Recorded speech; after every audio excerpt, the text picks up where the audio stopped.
And you're listening to the Table 12 podcast with Paul, Rob, and Dan is on assignment today. How you doing, Rob? I'm good. How are you? How was your weekend? My weekend was good. I can't complain. Yeah, you had some rain though, right? Were you up at the lake? No, I was here for an 80th birthday Oh, party. that's right. Okay, how'd that go?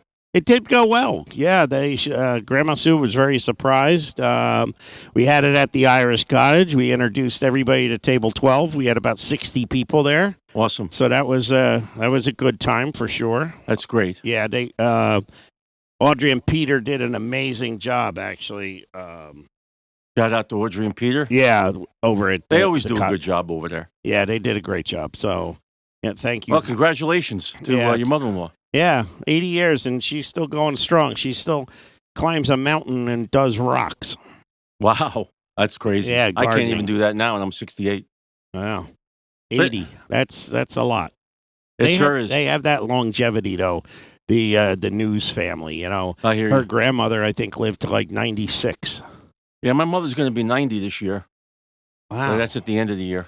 But so a lot of stuff in sports this week, Rob. I mean, I watched a lot of baseball. You had golf. Wyndham Clark won the U.S. Open by one stroke, -4. What was interesting in the golf match, I didn't see a lot of it, but I saw enough. I mean, Long Island's getting a bad reputation. They're treating the golfers terrible. They were yelling at him on the fair when he's teeing off and stuff. And it was really ruckus out there, just like it was for the Ryder Cup last year. I'm surprised at the way that's going there. They threw a few people out, but I don't know. I thought Dan said that heckling is okay, or is that only in one tournament? In one of the tournaments, I think it's the Waste Management tournament, if I'm not mistaken, and they allow that. But then last year at the Ryder Cup in Long Island, I was at the same golf course, I believe. They were yelling at Rory, and it got out of hand. But then you figure, okay, this is a U.S. Open. For some reason, I don't know if it's a fan thing. It's just that they think they could be rowdy more now. But usually golf had stayed away from that, so I'm kind of surprised. Was it Long Island? Yes. Yeah, maybe it's a Long Island thing. It must be because it happened there twice. And I was listening to Gio this morning. He's a Long Island guy. He was very offended because he said we're getting a bad reputation. He's a big golf fan. So just noteworthy as far as that goes. Danny usually does a big report, but I figured I'd just touch on it. Meanwhile, the Yankees, they've lost 3 straight games, and they lost to the Tigers last night 5-3. And they just seem to be out of sync at the hitting now, and the pitchers are having that one bad inning that's costing them. Garrett Cole had a bad inning, left a couple of pitches over the plate, and they made him pay. Detroit, they have a pretty good hitting team. Their record doesn't show it, but they've won. I think they've won 8 straight, so they're coming back. The Tigers.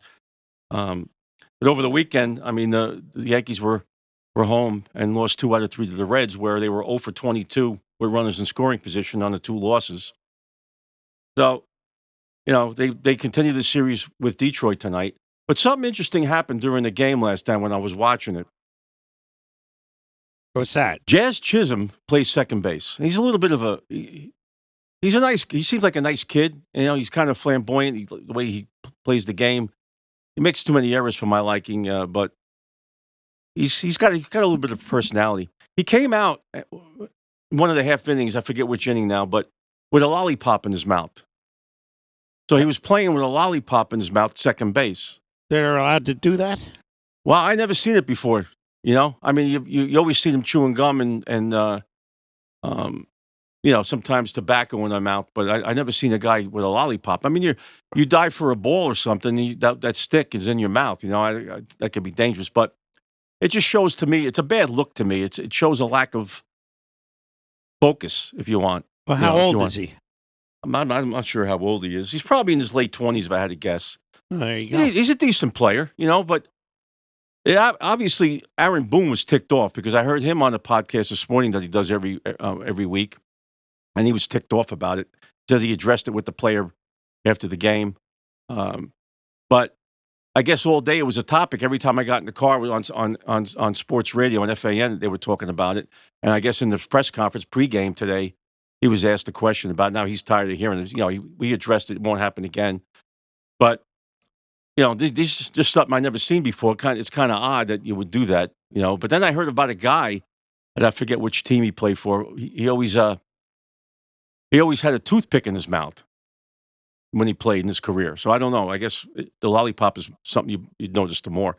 I don't know, just something I saw and was a big topic today, but noteworthy. I'm not sure. Well, the lollipop is a softer stick than a toothpick. Well, it's one of those lollipops that have the gum in it. So once you get, it ain't gonna take long. You get to get rid of the stick and you're just chewing gum again. You mean like the Tootsie Roll Pop? Yeah, like that. Yeah. So how many bites did it take him to get to the center? I have no idea. I wasn't keeping track of you that. You should have kept track of that, Paul. You're a statistician. Statistician? I need the stats on the lollipop stat would licks. never be, I don't think that would be too interesting to anybody. But anyway, so, they continue tonight. The Mets, they were rained out last night. They got a series with the Cubs this week. They, too, they lost a couple of games in a row to the Phillies. I think they're going to play a doubleheader tomorrow. They got a single game tonight. It's supposed to clear. But they lost 4 out of 6 on their homestand. On their road trip. Now they're starting a homestand with the Cubs. So tonight's the first game. The Yankees went 3-3 on their homestand, which is okay. But when you're home, you want to at least have a winning record. So homestand is more than one game at home. Yeah, they usually play 6 games. Somewhere's in there, 6 or 7 games. So, so I guess it looks like it's clearing up. The Mets might get the game in tonight, but they got the Cubs come for 4 games, I believe. So, and they have 9 games under 500, and they're in last place. So the Yankees are 2 games up, I believe, on Tampa. So we'll see what happens with the baseball there. I don't know if you realize, but tonight, Rob, is the NBA draft. No, I didn't realize that. Didn't realize that? Mm-mm. Knicks picked 24th. The Nets picked 6th. But the Nets made a trade, a 3-way trade. They got ex-Knick Julius Randle was traded to the Nets. The Nets gave up Claxton, who went to the Bulls, and I think they swapped another pick. And there's other people in the deal, but the main was Randall going to the Nets and Claxton going to the Bulls. And I think that's the Minnesota Timberwolves got some picks out of it. So however that works out. Is that as big as the NFL draft? No, but now they made it 2 nights. They're trying to capitalize on like the NFL does. Yeah. They're starting to, they have 2 nights now. They never did. The second round will be tomorrow night. But Giannis Antetokounmpo was traded to the Miami Heat, and that was a big trade. It was Giannis and Bobby Portis went to the Heat, and they got 3 number 1 draft picks went to Milwaukee Bucks, and Tyler Hero went from the Heat with a couple of other players to the Milwaukee Bucks. That's a big shakeup on both teams. Giannis is a top 5 player in the league. And you were able to get that name out on one take. I practiced it for a little bit. Yeah, I don't think I can say that. Not an easy name. Not an easy one. So, to wrap up the Knicks, okay, they had the parade. The parade was pretty good. I watched the whole thing, but, I recorded and watched it so I could fast forward through some of it. It was like 4.5 hours. And, they had a great time. People pretty much behaved for that day. Actually, except for I shouldn't say that somebody got shot in Times Square later on in the night, but I don't think that was Knick related. But now the thing about the NBA now, you're going to start on July 1st. Starts free agency, and like I mentioned, the draft is tonight. The Knicks have a few free agents. All their top 5 guys are coming back. It's their bench that there's a few guys that are becoming free agents: Clarkson, Mitchell, Robinson, and Alvarado. But Alvarado has an option that he can opt in for the year and not go free agent, whether he does or not. But he has the option. It's not a team option. Mm-hmm. So we're going to keep an eye on that. I'm sure they'll retool a little bit, but their core of their team should stay, the way it is, the top 5, which is important. But I think, every team has to do that. They have to retool because free agency up every year. If they lose somebody, I think maybe Landry Shamet, who did a great job in his 3-point shooting in the playoffs, could get a better deal from somebody else now that he proved what he can do. So you might lose somebody. Mitchell Robinson, I think, would want to stay here, but you never know what somebody's going to offer. He's unrestricted, so you know I'm sure they'll try to retain a couple. But if they lose somebody, I'm sure they're looking around to see who else would come into play. So keep an Huh. eye on that. So that's heating up. I'll put Um, that on my schedule. I'll be riveted. you'll be riveted for what? The draft, Whatever you the just draft said. or free agency. I'm just trying to help out, Paul. Yeah. So another big announcement today. Linda Cohn, the longtime ESPN Sports Center person, is retiring. I think she had 36 years with ESPN. She's retiring on June 26th as her last show, which I'm sure they're going to do something special for her. She did the most sports centers in ESPN history. She's there the longest. People leave and come. But she was always great at everything. She's a New York person. Grew up in New York. She started out, I think, in New York broadcasting. No, she really loves hockey. She knows all the sports, but I know she's a big Ranger fan. Um, so congratulations to her on that. So Congratulations. you know. So I don't know if you've been keeping an eye on some of the current events, but it's an ongoing what's going on with the agreement.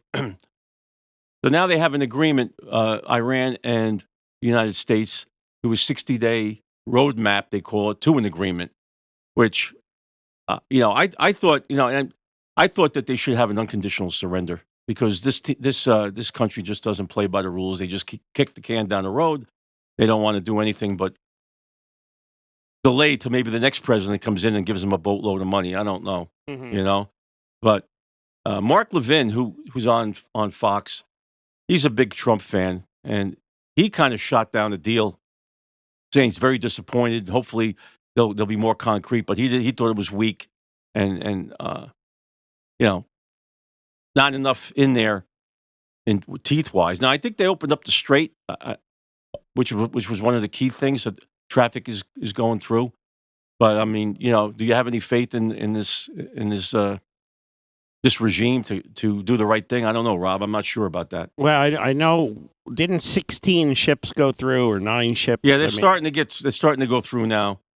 You know, um, but you got a 60 days. I think he really wanted to get through this Fourth of July celebration and see if they'll, if these guys will actually do something. Now, Marco Rubio went back to the Middle East, I think, to meet with our allies in the region to try to get a little more weight on this situation.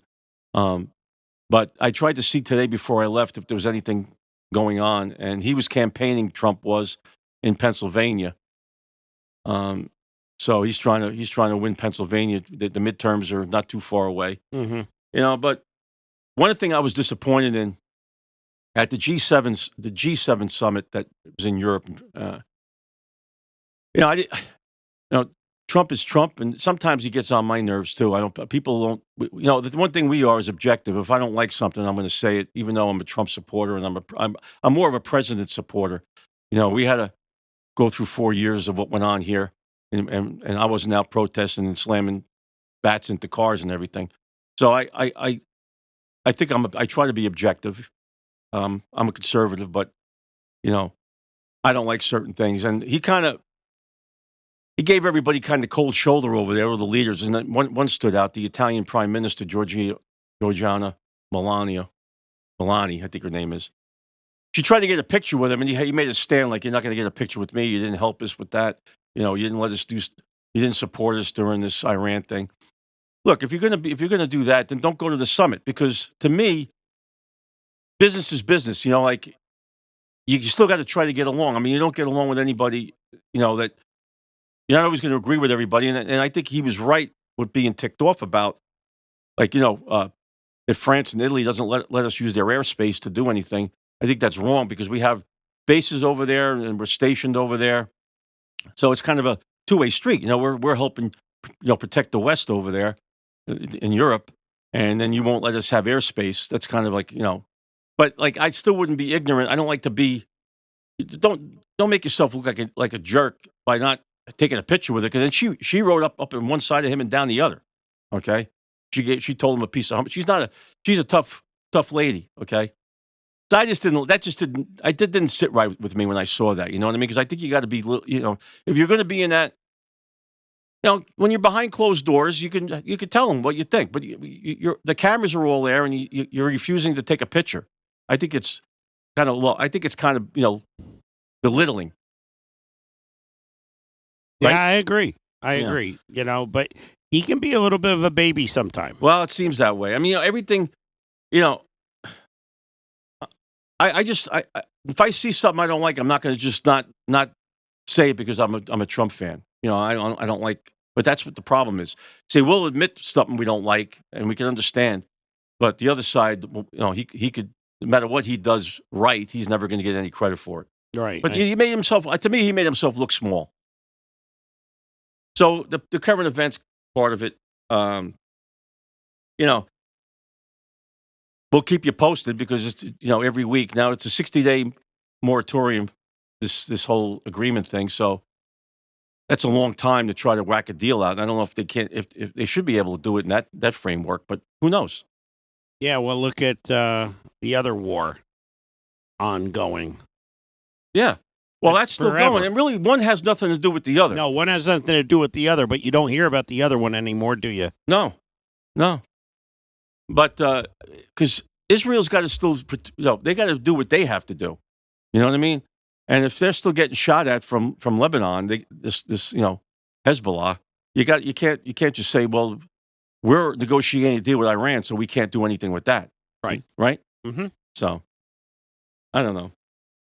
Now we have a special guest today, Max Felton. He was here over the weekend, and he's going to give us a nice World Cup soccer report and break it down like he can, which I can't. The only thing I could tell you is, I watched the game Iraq and France last night, and I saw some of the Democrats were rooting for Iraq, but they lost 3-0. I don't know if that's any relevant to anybody, but so we're gonna turn it over to Max Felton. Go, Max. Max Felton here with the Sports Live update at 10:44 p.m. We're looking at the live sports scoreboard, and the FIFA World Cup is live in action. We got games going on all along. First, starting with our first game of the day, breaking down the Netherlands and Sweden, which was supposed to be a very good game, but the Netherlands dominated in a 5-1 victory. And taking a look at the box score, as Broby had 2 goals in the 5th minute and 17th minute, and Gakpo had 2 goals of his own in the 47th and 54th minute, and then Somerville finished it off with the 89th minute. And breaking down this game in a little bit in the bits and pieces, Sweden got dominated. I mean, they had their chances and their moments in the first half of this game, but it just wasn't there. Alonga got the lone goal for the Sweden in the 59th minute, but it just wasn't enough, as the Netherlands just dominated this game, flat out and simple. It was supposed to be a big group stage, as this group is alive, as the only 2 winners of their group so far is the U.S. and Mexico to host in this FIFA World Cup. And the Netherlands just dominated this one. Somerville had a really good game coming off the bench in this one, and then Gakpo. I mean, just unbelievable. 2 goals of his own. He had a world-class corner quality goal, finishing it off for the Dutch. And then looking at some other action in the FIFA World Cup, heading to Germany and the Ivory Coast. The Ivory Coast have been a huge surprise team in this FIFA World Cup. They came out ready and hot in this one. They didn't make things easy for Germany, having the early 1-0 lead off a goal from D'Avore, and he had a huge one in the 30th minute, and he gave the Ivory Coast the 1-0 lead going into the half. But Germany, one of the top teams in this World Cup, coming from Europe, one of the top competitors, they had 2 goals of their own, evening evening things up at one apiece in Udov in the 68th minute. He scored a goal, a screamer to tie the game, 1-1 apiece. Then Germany was looking for the equalizer. They couldn't find it. It was a huge game for both these teams in this group, but they found it in stoppage time, 4 minutes remaining, 90+4. They scored a game-winning 15 yards out goal by Yundov. He had a brace, 2 goals in this game. Germany leads 2-1, but this group is far from over. They needed a Curacao draw or win, and they would win the group. Here we go to Ecuador and Curacao. Ecuador had a lot of chances, but weren't able to break through, and they still couldn't as they were having a lot of quality chances. Credit to Ecuador's goalie. 15 saves. 15 saves is quite phenomenal. Just something unheard of. You don't hear it a lot in the World Cup. You don't hear it a lot in the game alone. 15 saves to keep Curacao in the game, and it ends in a 0-0 draw. Just quite impressive stuff. Curacao, one of the smallest nations in this World Cup, and to ever qualify for the World Cup, and they get a draw against a top team in Southern America in Ecuador. Just phenomenal stuff. A huge point for this Curacao side, a devastating result for the Ecuadorians, as they were one of the favorites in this World Cup, and they now are following a huge test in their Game 3 against the Germany, where they're going to have a huge test, and they might not even advance in this group. What can you expect? This World Cup has just been filled with unknowns. You can't expect anything. And this German side is very dominant. They're going to be a tough test for this Ecuadorian side. The last game to finish out the nightcap, Japan and Tunisia. Tunisia coming off a devastating 5-1 loss against the Sweden, and they're going to have a tough one and their hands full against a very good Japan side who drew the Netherlands 2-2, who dominated against Sweden today, 5-1. And then, speaking too much of the World Cup, we take a look at the MLB scoreboard as the Reds defeated the Yankees 10-2 earlier today, as they dominated in fashion, as the Yankees really struggled, who had been rolling as of late, now 46-29 on the season. Will Warren went 5.2 innings with 8 hits, 6 runs, 2 earned run, and 8 strikeouts and 2 walks. And Cincinnati's pitcher Abbott went 5 hits in 5 innings, 1 run, 1 earned run, and 6 Ks with 3 walks in dominant fashion. Taking a look at the other scores around the Tri-State, as the Mets lost to the Phillies 15-3. Boy, do they stink. They sure do. They have been struggling in real fashion. Just, a flattening 34-42 on the season. You can't believe it with the payroll Steve Cohen has put in place. That is embarrassing, and we've been saying that all season. They suck. But the Mets gave up. Christopher Sanchez went 6 innings, 5 hits, 1 earned run, 5 strikeouts, 1 walk in dominant fashion for the NL Cy Young favorite right now. He has a 1.80 ERA on the season. For the Mets, boy, has he been a disappointment. Another one of Steve Cohen's famous trades. Fede Peralta went 2.2 innings. Are you making this stuff up? I can't believe it. 2.2 innings. He's going to be a free agent next year. I don't know who would pay him. 10 hits, 10 runs, 10 earned runs, 2 strikeouts, and the Mets lose in disappointing fashion. Once again, 15-3. Looking at another bunch of scores going on right now, the Red Sox are losing 1-0. That's not a surprise. They've been the bottom of the AFC.